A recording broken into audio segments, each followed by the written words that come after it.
Shalom uvracha to everyone. It is Wednesday, Erev, Erev, Erev, Parshat Mishpatim, um, during this second week in February.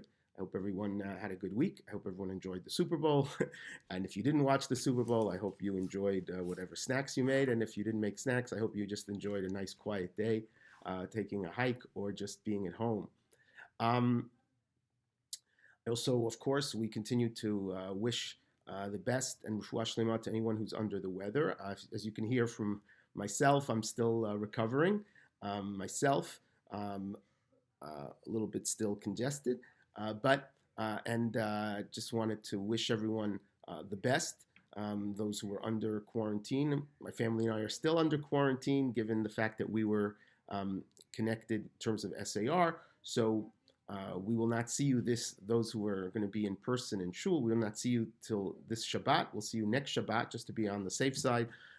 But we wish everyone well, and we hope that those who are in shul this week enjoy a wonderful Shabbat Shkalim, and it's Parshat, and it's Rosh Chodesh. It's a very jam-packed Shabbat. We start Rosh Chodesh Adar. We also, of course, have in mind to daven all those who are not feeling well, and we wish them refuah shlema. So this week we have Parshat Mishpatim. Parshat Mishpatim, of course, is kind of right in the middle of of Sefer Shemot. The Jewish people have left Egypt. They've engaged and entered into a covenant with God, a brit, and of course they've received the basic tenets of the law in Parshat Yitro, and now they get many details of the law. Parshat Mishpatim, it's almost like the elaboration of the general principles of the Aseret HaDibrot, of the Ten Commandments. And in fact, this elaboration is a kind of the first time that we have this kind of relationship between the principles and the details. There's a lot of details in Parshat Mishpatim.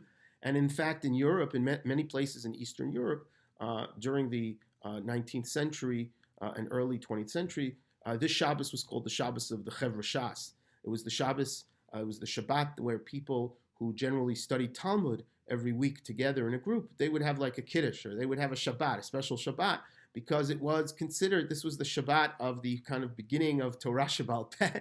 Many of the Masechtot, many of the tractates of Torah Shebaal Peh are rooted in many of the details and psukim of this parsha, Parshat Mishpatim, which is chock full of civil law and some ritual law, but very, very heavily in terms of civil and criminal law within the Jewish worldview. Now, it's interesting that in starting the civil law passages of Ve'ela HaMishpatim, and these are the laws that you should put before them, the Bible does not start at the kind of logical beginning, which is in the middle of the parsha. The middle of the parsha says, Makei ish v'meit mot yumat. If you kill someone and that person, if you murder someone and the person dies, you are responsible, and you're held up for capital punishment, which would have been, so to speak, the beginning, the sanctity of life, the ultimate sanctity of life, that we hold every life accountable. But instead, the Bible starts with very technical, a little passage before that about the Eved Ivri, about the Hebrew slave, about how long he can be in slavery, and that he has to go free, and only in an exception where he wants to stay, that you, again, the Torah starts with that, and then it talks about the the woman slave, and all kinds of details. And it always struck a lot of commentaries. Why does it start with that? It should start, so to speak, in a kind of logical progression. And of course, the simplest answer, which many have noted, is that yes, it's true that from a logical point of view, you should have maybe started in a different place, but the Torah Dafka specifically starts at a place which is very relevant to the immediate experience of the Jewish people, of the Israelites who've just left Egypt. Anochi Hashem Elokecha asher hotzeiticha me'eretz Mitzrayim. I am the Lord your God who took you out of Egypt. Lo mi beit avadim, from the house of slavery. Just like Aseret HaDibrot begins with the recognition that God is not simply a God, a deist, so to speak, that stays up there in heaven and has no, God is involved in history. God cares about morality. God cares about what kind of society. God cares about the idea that might makes right. God cares about the weak and the downtrodden. And so there's a kind of recognition of that into this parsha. And that, so to speak, the Torah starts the exposition of Jewish law starts with the details of how one treats a Hebrew slave and a maidservant, and the details of working it out, and the default, as opposed to in many of the other ancient Near Eastern cultures where the default was that you always remain a slave. Slavery is basically forever.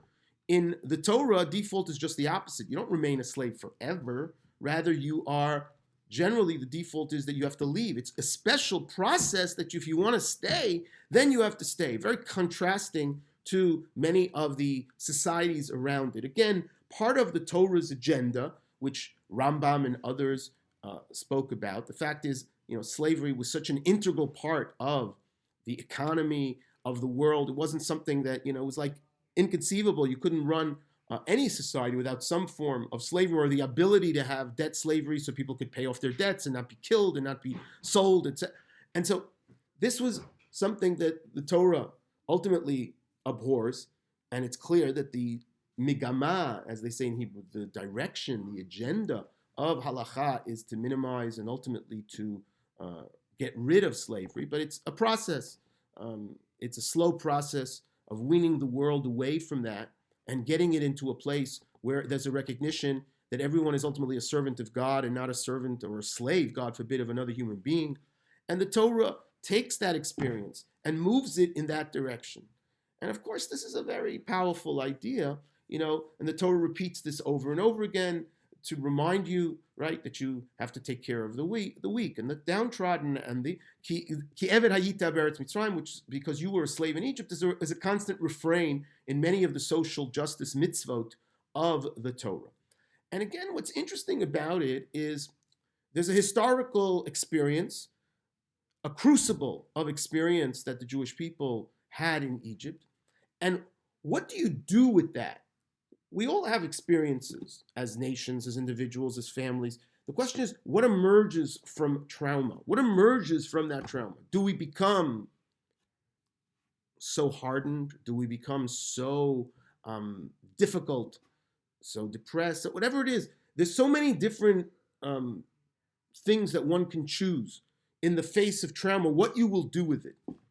As a society, what will we do with the pain and suffering that we experienced?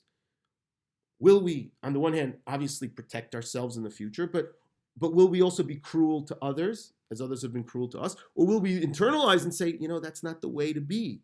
That's not the way to be. The Torah obviously tries to direct us in the second direction, that we should learn from that experience. Ki eved hayita be'eretz Mitzrayim, v'atem yidatem, or another verse, you knew, v'atem yidatem et nefesh hager, you know what it means to be an outsider. You know what it means to feel oppressed and subjugated, and therefore don't be like that. Create a different kind of polity, a different kind of society, a different kind of community, right? How we choose to react to these very difficult situations is ultimately our choice and ultimately our decisions of what kind of society, community, legal system we want to create. And the Torah is going in that direction. Choose this way and not that way. And again, I think, there's certainly a very powerful message for us in all of life, but it also, especially in these difficult times with the pandemic. I was very struck this week. I think it was even on the same day I was, at home reading, especially if you're in quarantine, not much else you can do. Can't go to the gym, can't go on this, can't that. And so I was, after I have this kind of little, procedure every morning. I read a little bit, I learn a little bit, and then I read a little more later, and I was reading the Times. And I noticed on the same day there were two stories about, the challenges of people getting vaccine appointments. And, on the one hand, there was the story of this, the law. We talk about the law. This week is all about the law. And people think, everything can be legislated. But it's not true, obviously. You can legislate X, Y, Z. You can put a law, a statute, etc. You can say, the slave has to do this or this, and you can't do this and this. But even within that, the Torah is trying to direct us somewhere. So too here. The law, the statute said, that an educator can get the vaccine. And so there was the story of this high-profile spin cycle,